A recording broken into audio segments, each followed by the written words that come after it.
Episode 1, Tangisan di Padang Pasir. Langit Basrah malam itu diliputi sunyi.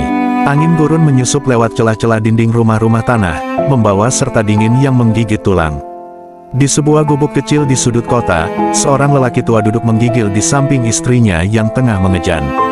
Keringat dingin membasahi wajah perempuan itu, sementara lilin satu-satunya di ruangan mulai mengecil apinya.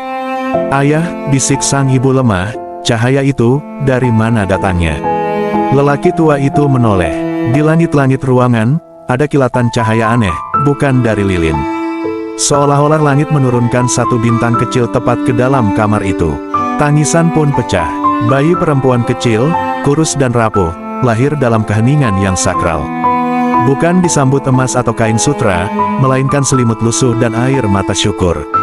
Ia adalah anak keempat, dan itulah namanya, Rabiah. Bertahun-tahun kemudian, kematian datang lebih cepat dari harapan. Ayah dan ibu Rabiah meninggal dalam waktu yang berdekatan karena wabah. Tinggallah Rabiah yang masih sangat kecil, berjalan menyusuri jalanan Basrah yang panas, tanpa siapapun yang menggenggam tangannya. Ia kelaparan, berpakaian compang camping, dan dipenuhi luka. Suatu hari, seorang pedagang yang lewat melihatnya duduk termenung di sisi jalan.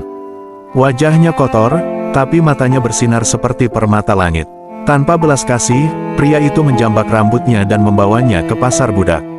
"Seorang budak kecil, pandai bekerja, siapa mau?" teriak si pedagang. Rabiah dijual seperti barang rongsokan, ke rumah seorang lelaki kaya. Hari-harinya berubah menjadi kerja tanpa henti, menyapu, memasak, membersihkan kotoran, hingga malam menjelang. Tapi di malam yang panjang, ketika semua tertidur dan pintu-pintu terkunci, Rabiah justru bangun. Ia tak berdoa untuk dibebaskan, tak mengadukan nasibnya, ia hanya bersujud lama hingga air matanya membentuk genangan kecil di tanah. Suara lirihnya menembus keheningan, "Ya Allah, Engkau tahu bahwa hatiku hanya milik-Mu. Aku tidak takut nerakamu, tidak pula mengharap surgamu. Cintamu, itu saja yang kupinta." Malam demi malam ia habiskan dalam sujud. Terkadang, tubuhnya gemetar begitu hebat, seolah tak kuat menanggung rasa rindu yang membakar. Kadang ia berbicara seperti berbicara dengan seorang kekasih yang hadir tapi tak terlihat. Sang majikan, suatu malam, terbangun dan hendak menegur Rabiah karena lampu yang tertinggal menyala. Tapi langkahnya terhenti.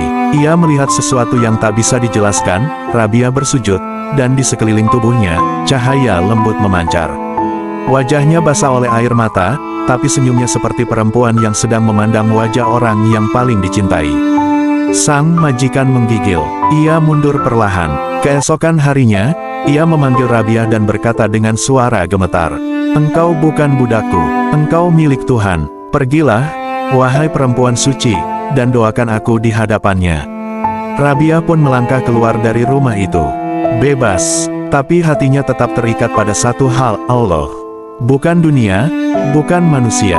Dan sejak itu, namanya mulai berbisik-bisik di antara para pencari Tuhan, sebagai perempuan suci yang tidak takut api neraka, tidak tergoda taman surga, tapi hanya haus akan wajahnya.